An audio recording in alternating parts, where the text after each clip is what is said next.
Hola, ¿qué tal? ¿Cómo están? Ya los extrañamos. Qué bueno que están de nueva cuenta aquí con nosotros. El día de hoy tenemos una persona sumamente interesante. Alguien que realmente ha entendido que el crecer profesionalmente, el aprender, no representa el éxito, sino una responsabilidad de cómo seguir ayudando. Estoy feliz, doctora, que nos acompañes. Gracias. Está con nosotros la doctora Mayra Saraí Rico García. ¿Qué les puedo decir? Ama de casa, estudiante, profesionista, maestra, ayudas comunitarias. Es grande la lista que describe a la doctora Mayra. Estamos felices. No, doctora, qué bueno que estás con nosotros. Gracias por acompañarnos. Gracias por invitarme, gracias por este momento que vamos a tener. No, hombre, al contrario. La doctora normalmente es muy modesta. Quiero agradecer tu amistad de tantos años, pero sobre todo el que nos permitas conocerte un poquito más. Ahorita mencionábamos sobre, bueno, te toca ser maestra, te toca ser alumna, te toca ser madre de familia. Cuéntame, ¿qué más hace Mayra? Híjole, yo creo que siempre he tenido mis frases que solo me falta vender tamales. Y no los vendes porque no encuentro quien me ayude a hacerlos. Pero sí, actualmente, pues bueno, soy coordinadora de la carrera de la Facultad de Medicina. También soy estudiante de una maestría en tanatología. Soy médico operativo también. Doy consulta privada, ayuda comunitaria, como bien lo describes. Tengo 2 hijos. Para mí mis niños, pero ya están grandes. Soy también coordinadora de educación de la Federación Mexicana de Especialistas en Medicina Familiar. ¿Qué más te puedo decir? Como si fuera poquito, dice la doctora. ¿Qué más te puedo decir? Sí, no. Pues yo creo que eso es parte de lo que soy. Doctora, súper joven, súper dinámica y todavía con un montonal de planes. Yo me sorprendo muchísimo porque la doctora Mayra es una persona que no para. Todo el día está de arriba para abajo con 1000 compromisos y cumple con todo el mundo. Entonces, cuando realmente tenemos ese estilo de vida, empezó de algo. ¿Cómo fue que Mayra decide? No la doctora Mayra, ¿cómo es que Mayra decide? Bueno, primero voy a estudiar medicina con todo el compromiso que representa eso. Y luego no termino, me sigo metiendo en 1000 cosas, porque a veces veo que 12 de la noche, 1 de la mañana estás estudiando. Todavía. Platícame cómo es que Mayra decide su camino de adulta. Fíjate que yo siempre, cuando me preguntan cuándo decidí estudiar medicina, realmente fue algo así, súbito. Yo recuerdo que yo pensaba que iba a ser maestra hasta un día que acompañé a una compañera en la prepa, fuimos a preguntar en la Facultad de Medicina y cuando yo entré, en ese momento yo dije, de aquí soy. Y ahí me quedé. ¿Ayer en tu familia que haya estudiado medicina, que digas tú, bueno, me vi influenciada por esto? No, bueno, mi mamá fue enfermera, no fue médico, pero fue enfermera, una enfermera para mí excepcional. La mejor de todas y de ahí viene esas conductas aprendidas de la lucha, el no quedarte quieta, el hacer un poquito más de lo que pudieras hacer, el estar presente. Entonces mi mamá siempre buscaba más y más, entonces yo pienso que aprendí de ella, tuvo un gran ejemplo. ¿Por qué dices excepcional? Porque este es un servicio excepcional. Mi mamá era, ¿qué te puedo decir? Era un ser excepcional, era una luz para las personas. Mamá siempre tenía esa capacidad de amor, de amar a los demás, de ayudar al prójimo. En su labor de enfermería, mi mamá siempre estaba presente con los pacientes, tenía ese sentido humano. Entonces creo que de ahí a lo mejor lo heredé o lo aprendí. Sigue presente contigo. Sigue presente, sí. Yo siempre digo que la ausencia se vuelve presencia. Y entonces, ¿De qué manera te acompaña a diario ese ejemplo? En mi andar diario, en cómo me conduzco, siempre pienso qué sería lo correcto, qué es lo correcto. Siempre trato de hacer un poquito más allá de lo que a veces los límites pudiéramos tener, ¿verdad? Entonces siempre trato de conducirme de la mejor manera y cuando tengo la oportunidad, porque a veces tienes la oportunidad pero no puedes, ayudar a los demás. estar presente en la vida de mis hijos. También mi mamá fue una madre presente y siempre trato también de estar presente a medida de lo posible. Y me gusta seguir aprendiendo, me gusta aprender. Eso me consta. Pero a ver, doctora, entonces, Mayra va y acompaña a una amiga y se da cuenta en ese momento como que esto es lo mío. Decide ser doctora. Ajá, sí. Entonces, decide ser doctora, estudiar la carrera de medicina, y a la par, como dices tú, con la guía de todo lo que viste de ejemplo de tu mamá, esforzarte siempre más allá. Pero ese más allá se ha vuelto mucho más allá, ¿verdad? Sí, la verdad que sí. Veo hacia hace 20 años que estudié y me sorprendo, la verdad, porque siempre digo hasta aquí, ya no más. Y siempre hay algo nuevo y digo, uno más, y ese uno más me lleva a otro y a otra cosa, que a final de cuentas son cosas que enriquecen tu vida diaria, son cosas que a lo mejor, yo digo, no paro de estudiar, pero no parar también significa estar activo. Tu capacidad cambia en muchas cosas, la resiliencia, que es para mí lo más importante cuando digo, ya no más. Siempre hay algo que me hace, les digo yo, cosquillitas, y ahí voy.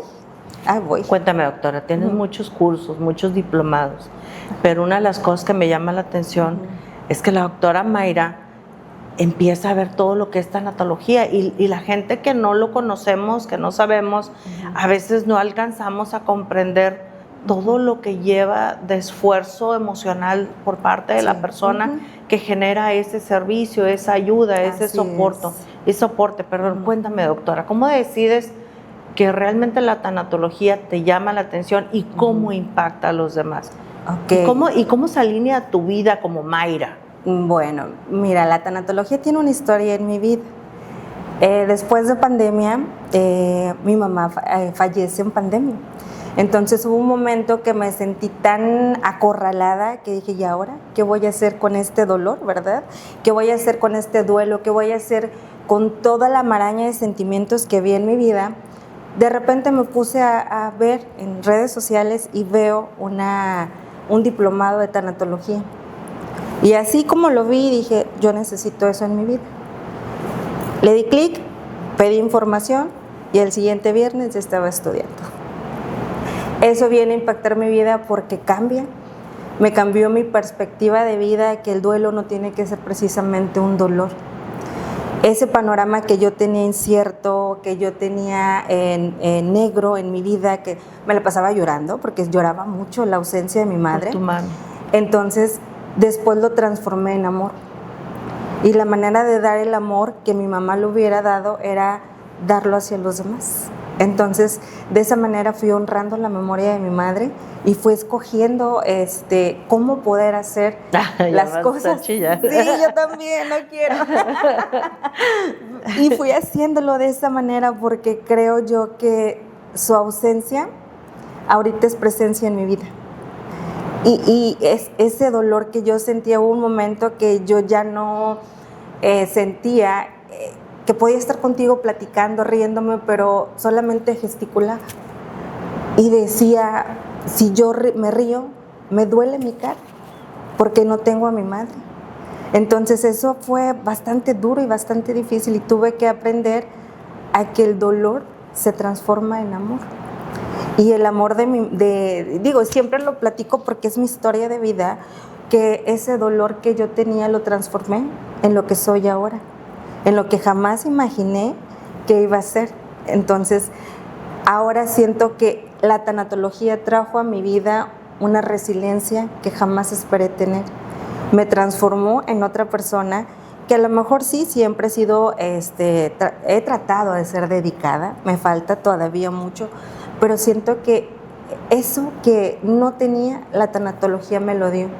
Y fue la capacidad de tener esa resiliencia, de tener esa visión, esa compasión, porque no es lo mismo tener lástima a tener compasión.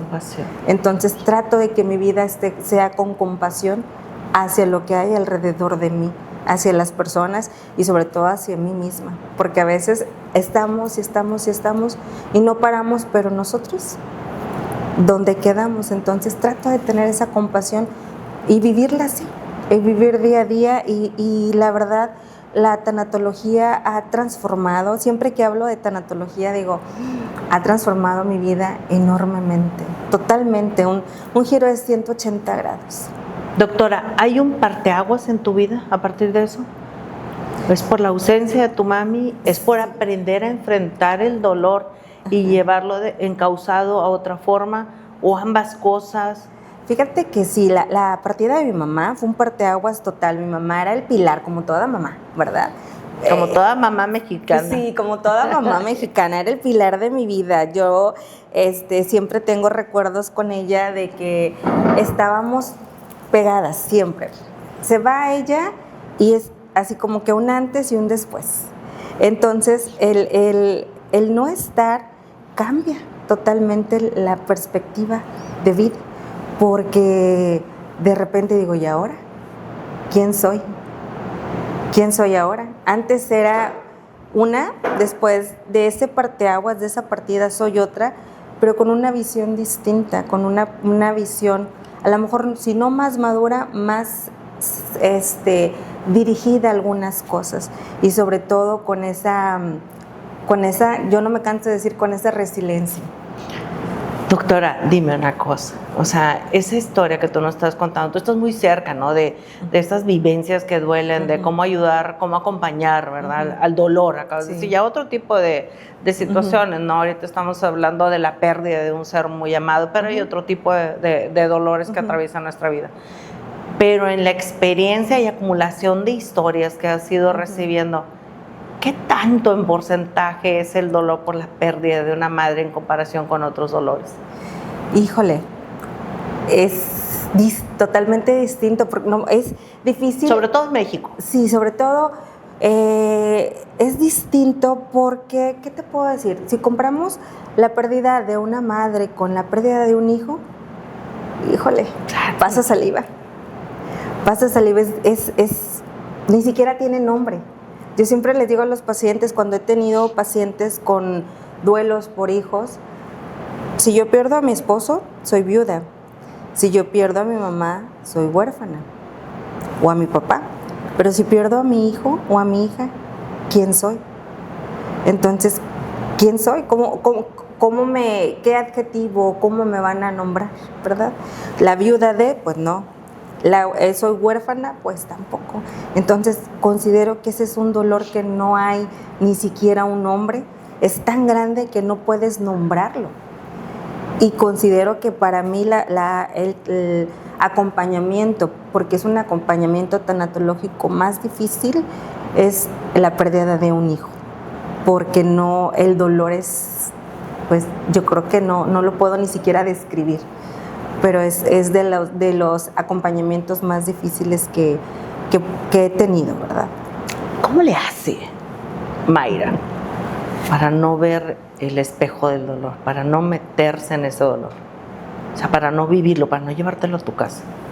Porque cuando soy la doctora, cuando soy tanatóloga, soy eso. Acompaño en el proceso.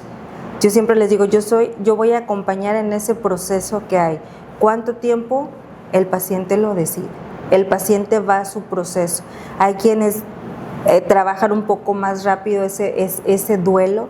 Hay quienes tardan un poquito más de tiempo. Pero yo soy eso. Soy su tanatóloga. Soy su doctora. Salgo y soy yo. Como persona, soy Mayra, ¿verdad? No trato siempre de en cuanto yo salgo de mi consulta, ahí se queda. Es difícil porque luego te llevas te vas pensando y te vas pensando. Claro, somos seres humanos, ¿no? Te tienes que llevar algún dolor, alguna vivencia. Sí, pero también eso que te llevas también te ayuda. O yo lo veo y digo, esto me puede funcionar con mi paciente. O trato de llevármelo, pero que no interfiera en mi vida diaria, porque si no, es como les digo yo, te drena la energía. Claro. Te drena la energía y te drena tu andar diario, ¿verdad? Estás pensando y pensando, ¿no? Hay que tener esa capacidad de de ir acomodando cada cosa en su casillero. Oye, me sorprendo y te admiro porque déjame y te platico algo que no sé si a ti te pasa, eso me va a ayudar a entender. Normalmente cuando a mí me toca dar capacitaciones salgo muy cansada, como si cargaras, no sé si como cargas con energía, con otro tipo de energía que no es la tuya, o si al revés. Generas mucha energía que compartes, ¿no? Y eso de a lo mejor te agota. En el caso tuyo, o sea, escuchando tantas historias, no solamente en el área de tanatología, o sea, normalmente cuando vamos al doctor siempre le pedimos que también sea el psicólogo, sin decírselo directamente, ¿no?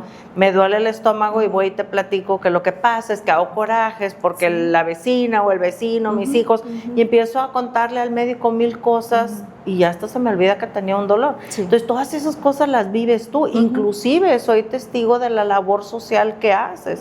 Das muchas consultas en brigadas sin ningún costo. Entonces, ¿qué de todo lo que has escuchado, doctora, algo que digas, híjole, hago el recuento de los daños y de los años y me acuerdo de este caso que lo traigo bien grabado, no precisamente que te haya afectado, sino que dices, me llamó la atención, ha impactado de manera que me ha hecho recordarlo más que el resto?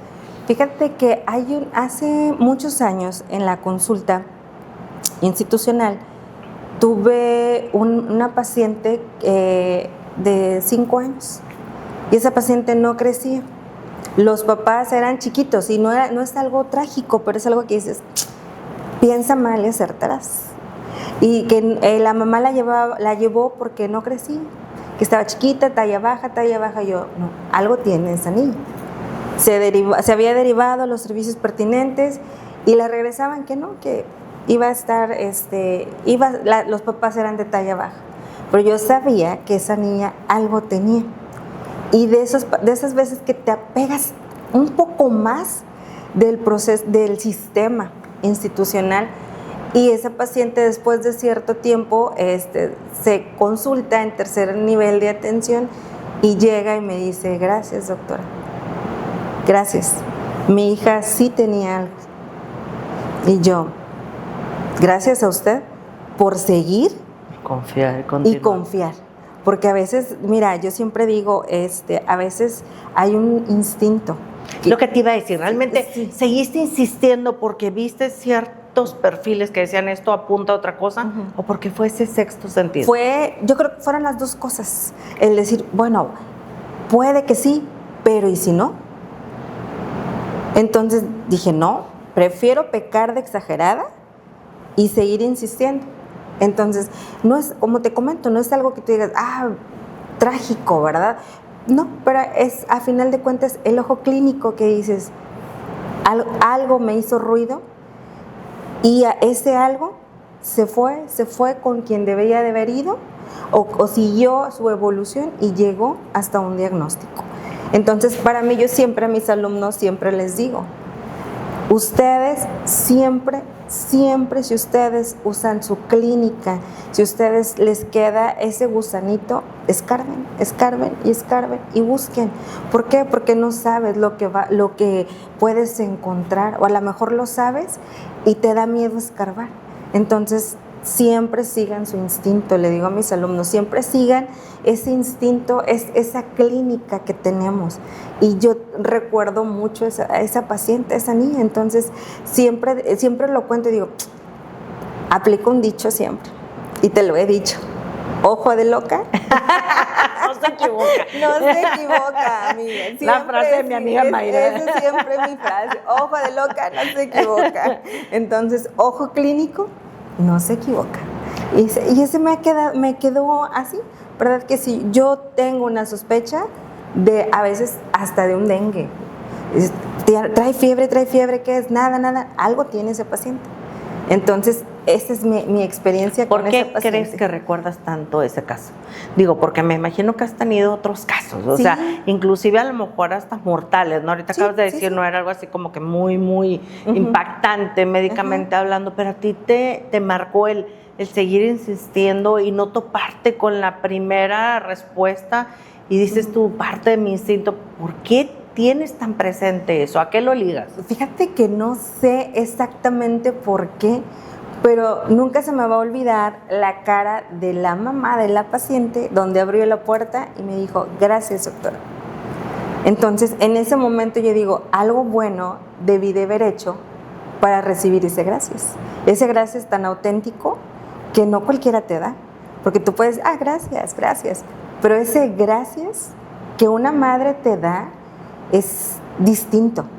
Es un gracias de que, gracias. ¿Crees que te reflejaba a ti o a tu mami?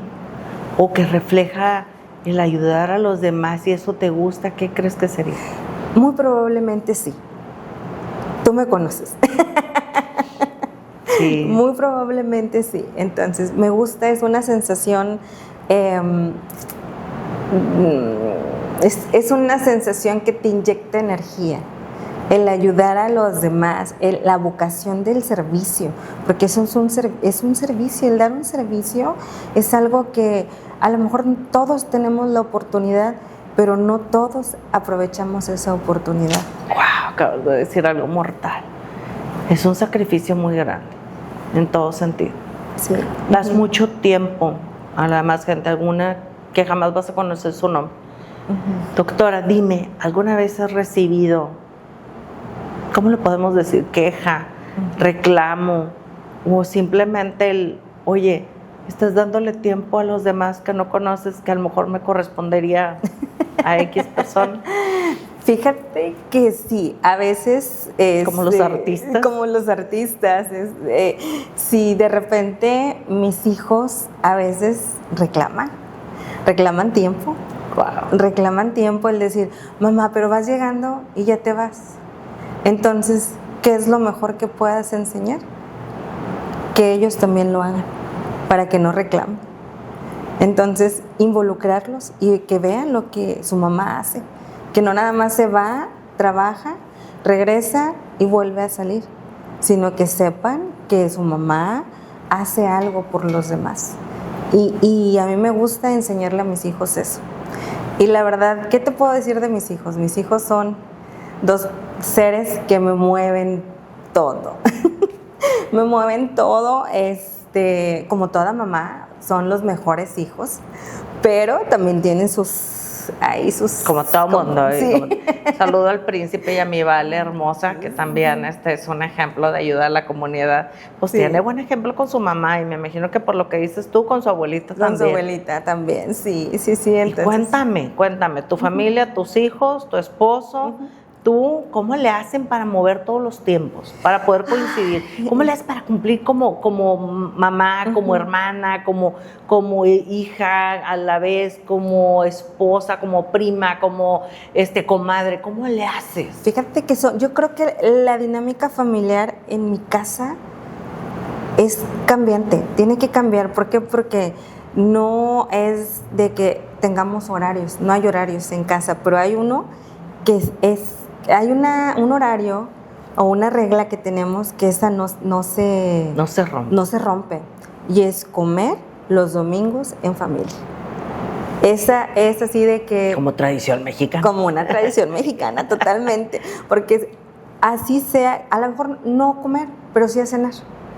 Entonces, una vez a la semana, por lo menos tenemos que sentarnos todos a convivir. Aunque sea una sopita, aunque sea un manjar, sopita de fideo, frijolitos y tortillita, es un manjar.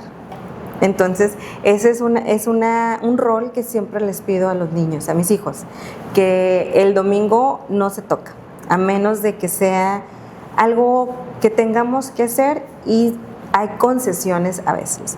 No se puede a mediodía, en la tarde, bueno, en la noche. O sea, pides que se cumpla para que se mantenga esa relación. Para que se mantenga. Y entre semana tratamos de estar siempre la mayor parte del tiempo que se pueda, si no con las dinámicas que tienen con los horarios, por lo menos tratar de cumplir algunas cosas. Por ejemplo, no sé, cenar o merendar o estar, o el que yo voy por el chamaco a la escuela, por el niño, y luego llegar a comer juntos.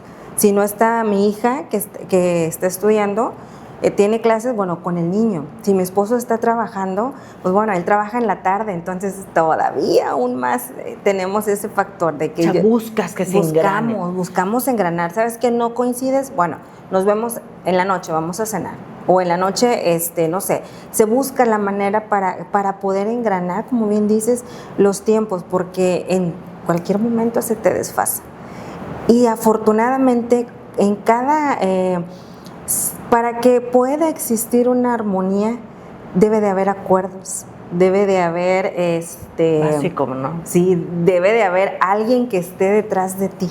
Entonces, esos alguien que están detrás de mí, pues son mis hijos y mi esposo. El que yo me pueda ir hacia algún lugar es porque mis hijos y mi esposo están en casa. Ellos están haciendo alguna concesión de tiempos, y si no, también se vienen conmigo. Doctora, una de las cosas que hemos aprendido como mamás es que va cambiando, ¿no? Conforme va avanzando la tecnología, los años, nos volvemos como más relajados en cuanto a disciplina. La disciplina de las familias hace 50, 60 años era imposible que no estuvieras ahí a la hora del desayuno, a la comida. Si el papá prendía la tele, ibas a ver el programa que el papá ponía. Pero nos hemos hecho tan libres y hemos permitido que los hijos sean tan libres. Nos hemos vuelto, como dicen, muy open mind, no inglés, muy con mente abierta, que hemos dado concesiones, como tú dices, no llega más tarde, no llegues, no estamos para cierto evento, no quieres ir conmigo, no me acompañas. O sea, pero tú como tanatóloga, dinos, ¿qué tan sano es el obligar a esas convivencias familiares? Porque puede ser que un domingo, no sé, tu esposo quiere ir a ver el fútbol con el compadre o tus hijos, ¿verdad? Quieran aprovechar ese día porque van a ir con los amigos. ¿Qué tan sano es decir, qué tan recomendable es obliga que haya esa convivencia? No puedes... bueno, sí podemos obligar. Como generar por gusto y a fuerzas. Ajá, sí, a fuerzas no, ahora sí que ni los zapatos. Entonces, es lo que te comentaba, es la dinámica familiar. Hay veces que pues, no se puede. ¿Por qué? Porque o alguien está trabajando, o alguien está estudiando, o simplemente a veces ni ganas tenemos de salir, porque hay domingos en que dices, hoy no quiero salir, ¿verdad? Entonces, yo trato de que sea lo más voluntario que se pueda. No es sano, o sea, evidentemente no es sano obligar a alguien a asistir a un lugar donde no te sientes cómodo. Entonces, ¿qué es lo que se hace? ¿No quieren ir? Pues bueno, ¿qué puedes hacer? Entonces, ¿qué haces? ¿Generas, empujas para que se dé? Y te pregunto porque la convivencia en una familia normalmente es de amor, pero llega a ser difícil, ¿no? El todos los días verte y que luego estemos molestos o los hijos no se hablen o tú no concediste un permiso y la hija o el hijo está enojado. Eso nos pasa en las empresas, ¿no? Y a veces un director, un líder dice, oye, que vayan a comer juntos aunque no quieran. O sea, ¿qué tan sano es? No es nada sano. La energía que se percibe, lo que hablamos, es negativa, totalmente. Comes y comes hasta de mala gana. ¿Qué es lo que pasa? Que se acabe. Estás con el uso de aparatos electrónicos, estás por acá viendo, estás haciendo todo menos disfrutar una comida. Entonces, no es sano, pero también yo siempre digo, tiene que ver con tu historia de familia que tengas, con la historia y con las conductas de familia y dinámica familiar que tengas. Si por ejemplo dices, ¿sabes qué? Yo nunca he ido a ningún lugar, los domingos nunca voy a comer y quiero obligar a ir a comer, no, eso no se va a poder. ¿Por qué? Porque cada quien tiene su estilo de vida. O sea, tienes que ir generándolo. Se genera, son costumbres, como bien lo decimos. La familia mexicana come aquí, ¿verdad? ¿O qué decimos a veces? Cuando vamos a la casa de la abuela, los hijos que quieren comer, lo que sea. Y antes que era para uno como hijo, esto es lo que hay. Pero si el nieto quiere papitas con huevo y el otro nieto quiere salchichas con huevo, se hacen. Entonces yo creo que es parte de cómo se va haciendo esa dinámica, cómo va creando esa familia una historia, porque a final de cuentas todos somos una historia en este mundo. Todos vamos a dejar historia en este mundo, entonces como personas, como familia, como trabajadores, como parte de una sociedad, entonces todo eso son parte de tu proceso, son parte de la historia que vives, parte de tu dinámica que tienes en tu familia, en tu trabajo, en la vida, ¿verdad? En tu historia y en todas las historias que conoces y con todo tu expertise. Hay un momento en el que digas, es tarde, no vale la pena intentarlo. No, siempre se puede. No como uno quisiera, no como uno está acostumbrado, pero siempre se puede. Siempre se puede, siempre hay distintas versiones de la historia, ¿verdad? A lo mejor yo, te pongo un ejemplo, yo entré a estudiar mi especialidad, ya no una jovencita, ¿no? Salí de la escuela y a los 24 años inicié la residencia, ¿no? Me esperé, los tiempos no se dieron, pero no me quedé quieta, busqué la manera y 7 años después inicié la residencia. No era como yo quería, pero se hizo. A veces las cosas no se presentan como nosotros queramos, pero hay que insistir. Yo siempre digo, insistir y resistir. Resistir e insistir. Nada es fácil. Entonces, oye, ¿te das cuenta que va de la mano de la historia que contaste? O sea, de la niña. O sea, no se presenta en el momento, pero no para, sigue. Sí. Doctora, ahora platícame, ¿de dónde nace? Porque si dices, es muy cierto, ¿no? Todos tenemos la oportunidad de ayudar de alguna manera u otra, pero el decidirnos a dar ese paso es muy difícil porque ya no hay vuelta atrás. No. O sea, he escuchado que el ayudar se vuelve un vicio. Me lo ganaste. El ayudar se vuelve un vicio. Sí, se vuelve una necesidad a veces, es un vicio. Así como el café en la mañana, puedes estar con el ojo pegado, pero quieres tu sorbo de café. Se vuelve parte de tu vida, el servir. ¿Qué es lo más difícil que has tenido para ayudar? ¿Qué es la barrera que has tenido que romper? ¿Qué es lo que has tenido que insistir y resistir para seguir ayudando? Porque tienes muchos años haciéndolo. Sí, yo creo que el cansancio.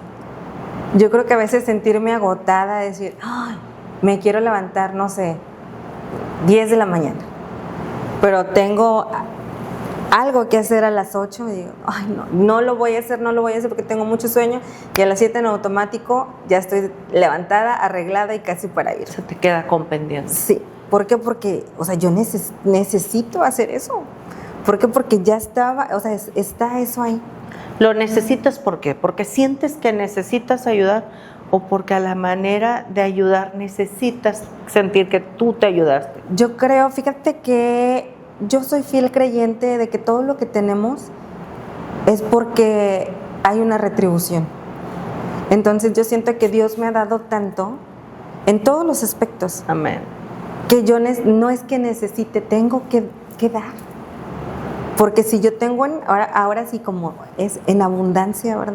Poco o mucho, lo que yo tengo, siempre es dar.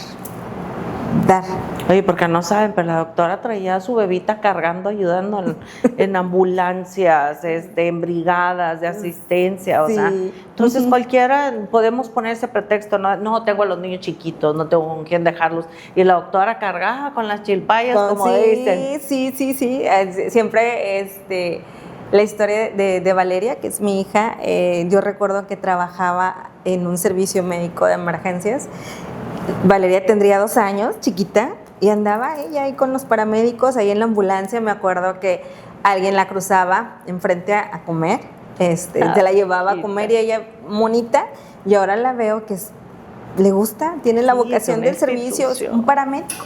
Sí. La veo y digo, hace 16 años o 17 años, jamás en la vida hubiera creído que mi hija, de andar corriendo en esos lugares, ahora iba a andar en una ambulancia, que le iba a gustar aprender, que le iba a gustar el servir a los demás. Entonces sí, inminentemente es algo que no me espero, ni me esperaba en la vida.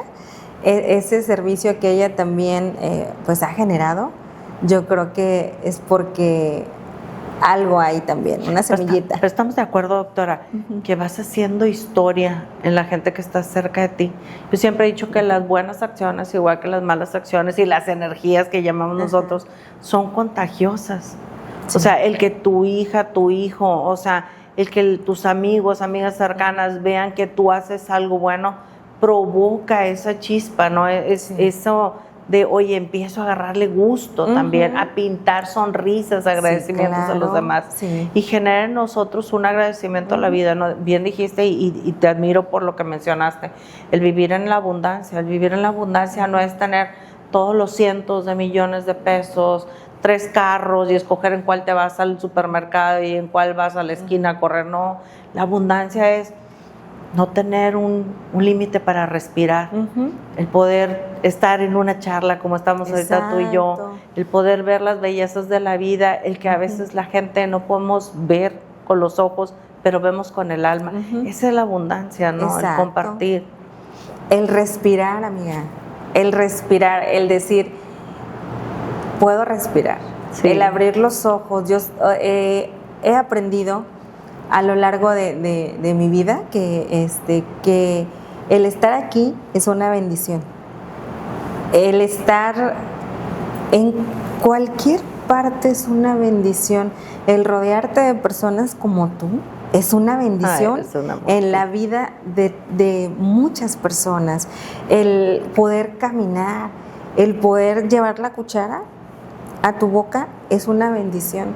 Entonces, he visto que el solo hecho de tu andar diario es una bendición para ti, pero tú no sabes si vas a ser bendición para los demás. Tú no sabes que una palabra de aliento, a veces el decir, ¿cómo estás? Buenos días. Ese buenos días a lo mejor transforma la vida de alguien que alguien pasó y no le dijo nada, me ignoró, pero tú pasas y le dices buenos días y aparte generas algo empático, cambias la vida.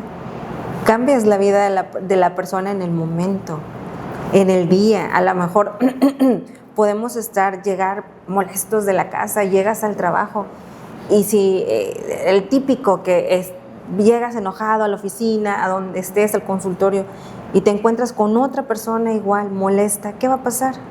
Los dos se van a empezar a quejar y los dos van a empezar otra vez a enojarse y van a empezar el recuento de los daños de todo lo que pasó. Pero si a lo mejor encuentras, hombre, fluye. Pero estás consciente que cuesta trabajo. Cuesta trabajo. Es una práctica de todos los días. Sí, o sea, cuesta trabajo. Si no costara trabajo, no hubiéramos tantas malas caras, no hubiéramos, les digo yo, tantas energías por ahí que vas y dices, otra vez me va a atender esta persona. O, otra vez esto. ¿Por qué? Porque no es fácil. ¿Qué consejo nos das, doctora, para poder decir, oye, por supuesto que te enojas, por supuesto que guardas rencor porque alguien que no esperabas te falló, por supuesto que hoy amaneciste de malas y el don divino no vino a ti en la mejor manera, o estás atravesando, ¿no? Lo que decías ahorita, la ausencia de alguien, entonces te genera un dolor que no sabes cómo manifestarlo. ¿Cómo tenemos que hacerle para enfrentar eso y mejorar cada día, para poder empezar a digerirlo, ¿no? Y no vivir con ello? Sí, claro, mira, es bien difícil que todos tengamos bonitos días, todos los días. No, ni siquiera es a veces imaginable, ¿verdad? Que dices, todos los días voy a amanecer de buenas. No, cada día representa un reto, una lucha, un dolor, una angustia, una ansiedad. Yo siempre trato de que a mis pacientes o a mí misma decir, solo por hoy, ¿verdad? Solo por hoy, ¿qué va a pasar? A lo mejor amanecí de malas. Pues ni modo, hay que trabajar y hay que tratar de cambiar. No se puede a la primera, bueno, pues next, sí. ¿Pero qué dices? ¿Solo por hoy amanecí de malas? ¿O solo por hoy voy a intentarlo? No, solo por hoy no. Ahora sí que solo por hoy lo voy a intentar, ¿verdad? Tratar de mejorar. Es un hábito bien difícil, pero también son conductas que tenemos que seguir. A veces vas, abres la puerta y chin, ¿qué pasa? Está lloviendo y me tengo que ir caminando y la parada de la pecera está bien lejos y voy enojada. Sí, pero bueno, pues nada más llueve en la mañana.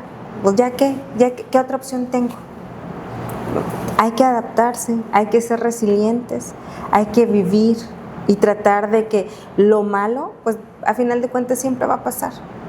La cara con que lo veamos es totalmente distinta. ¿Qué puedo decir? Él simplemente no puedes, pide ayuda.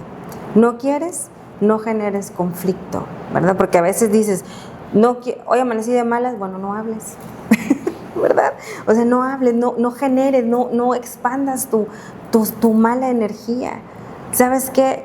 Se vale decir y es válido. ¿Sabes qué? Estoy molesto. ¿Por qué no decirlo? ¿Por qué limitarnos a nada más estar molestos?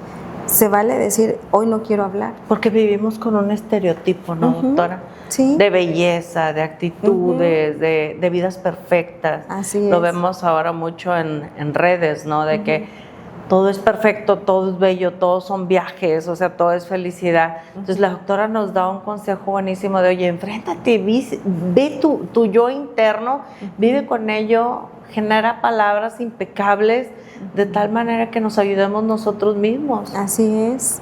Sí, vivimos siempre, lo vemos, todo lo que hacemos lo queremos subir en redes sociales. Y a veces estás enojado, espérame, le voy a tomar una foto al plato de comida para que se vea bonito y sigues peleando. Pero no es eso. Es ¿sabes qué? Estoy enojado, no te quiero hablar. Se vale. Pero también nos ofendemos. ¿Por qué? Porque es un estereotipo de decir, es que tengo que estar contento, o es que tengo que estar contenta. Y se vale estar contento, se vale estar enojado, se vale estar cansado, se vale muchas cosas, pero siempre y cuando no dañes la individualidad de cada quien. Siempre tenemos que respetar. Doctora, con todo el conocimiento que tienes, con todo lo que has vivido, con todo lo que has aprendido a resistir, con toda esa sabiduría que llevas ahorita contigo, si regresabas el tiempo a tu momento más difícil de la vida, donde no tenías todo esto, ¿qué le dirías a Mayra? Ay, me vas a hacer llorar. Fíjate que te voy a contar una anécdota y me hace recordar esto. Hace algunos meses viajé a un lugar que cuando mi hija estaba pequeña y que yo veía que el mundo se venía encima, que yo decía, ¿qué voy a hacer? ¿Qué vamos a hacer? No tengo esto, pero quiero esto. Entonces, en ese momento, mi hija estaba pequeña y veía una película que le gustaba, La princesa y el sapo. Y había un café y que yo recuerdo que la vi y dije, un día yo la voy a llevar. Y en ese momento, pues, no había muchas cosas. En diciembre tuvimos la oportunidad de viajar. Y dije, vamos. Estábamos en un lugar, nos trasladamos hacia esa cafetería y fue así. ¿Vamos? Sí, vamos. Todos nos fuimos, mi esposo, mi hijo, mi hija y yo. Llegamos a esa cafetería en Nueva Orleans. Me senté, cerré mis ojos y vi a mi yo de 24 años. Y le dije que sí se podía. Que iba a ser diferente a como lo teníamos planeado, pero que los sueños se trabajan y se cumplen. Vi a mi yo de ese entonces con una chiquita que a veces te sientes perdido. Puedes tener a tu esposo, puedes tener a tus padres, puedes tener muchas cosas, pero como persona te sientes perdido porque tus planes pudieran cambiar. Y le puedo decir a ese yo que sí se puede. Entonces, a mí esa anécdota de ese momento que yo estaba así frente como estoy así a la cámara con mi hija, la vi y agradecí a la vida todos los procesos que he pasado, porque si no hubiera pasado esos procesos, no sería quien soy hoy. Entonces, ¿cómo lo hice? No lo sé. No me imaginaba yo en ese entonces a lo que soy ahorita a mis 43 años. Ya dijo su edad. Ya dije mi edad. Se ve machadita. Sí, gracias. Entonces, para mí es un proceso que ha valido totalmente la pena. Un proceso que a ese yo la abracé con todo mi corazón. Y, ay, no quiero llorar. Y ahora sí que con toda mi alma le dije que sí se podía. Que solamente había que resistir y persistir. Y recuerdo que cuando estaba en ese lugar vi mi historia de vida. Así, cerré mis ojos y vi la historia de vida y di gracias por lo bueno y por lo malo. Porque a veces uno tiene que pasar procesos de dolor, uno tiene que pasar procesos de angustia, de miedo, para poder pararte y seguir adelante. Entonces, ¿cómo le hice? No lo sé, pero hoy estoy aquí contigo. Ay, hermoso. Gracias. Cuéntame, siempre hacemos una pregunta para cerrar nuestro episodio. Me encantaría que durara 1000 horas para poder seguir aprendiendo de ti. Conocemos la familia, conocemos los pacientes, conocemos los vecinos, el desconocido en el supermercado. ¿Qué es para ti lo mejor de los demás? La esencia. Son ellos, porque no podemos cambiar a las personas. Lo mejor de ti eres tú. Tú así como eres como persona. Porque no podemos cambiar. Si yo quiero disfrutar de alguien, de cualquier persona, tengo que aceptar que la esencia es lo que hace las personas. Entonces, para mí lo mejor de las personas son ellos. Son su esencia, son quien son. No cambiamos, nos adaptamos, ¿verdad? Sí, exacto, exacto. Tenemos que buscar, compaginar, hacer ese, como dicen los jóvenes, ese match, porque a lo mejor puede ser la persona más buena del mundo, pero a lo mejor no compagina conmigo. Entonces, no por eso no la voy a querer, o no por eso tiene cosas malas. Toda esa persona es lo mejor. Toda esa persona tiene su esencia. Entonces siempre lo he dicho, o sea, lo mejor de las personas son quienes son. Muchísimas gracias, doctora. Estoy fascinada. Hoy creo que fue de los programas más emotivos que hemos tenido. Gracias. Nos hace crear una reflexión sobre nosotros mismos. Qué elección tan grande. Resistir, aceptar, comprender, empatizar. Se oye muy fácil, es muy rápido, no lo es. Pero estoy segura que con las lecciones que nos pasaste ahorita, con los tips que nos diste, podemos intentarlo. No nos dejes. Cada episodio está hecho pensando en ti. Y si algún día, como la doctora, te quieres ir a pasear, por favor, no lo pienses. Vete a Arias Glamping, que todos los días están creando experiencias para ti. Lugares bonitos hay muchos, experiencias inolvidables, búscalas ahí. Y si algún día también quieres no salir de la ciudad, pero estar en un momento agradable, vente a la estación. Aquí estamos esperándote. Nos vemos pronto. Muchísimas gracias, doctora, amiga, por haber estado con nosotros. No, al contrario. Fue un gusto. Gracias. Gracias. No te despegues de Mex Noticias. Este episodio es patrocinado por Arias Glamping. Beach, Glamp, Enjoy.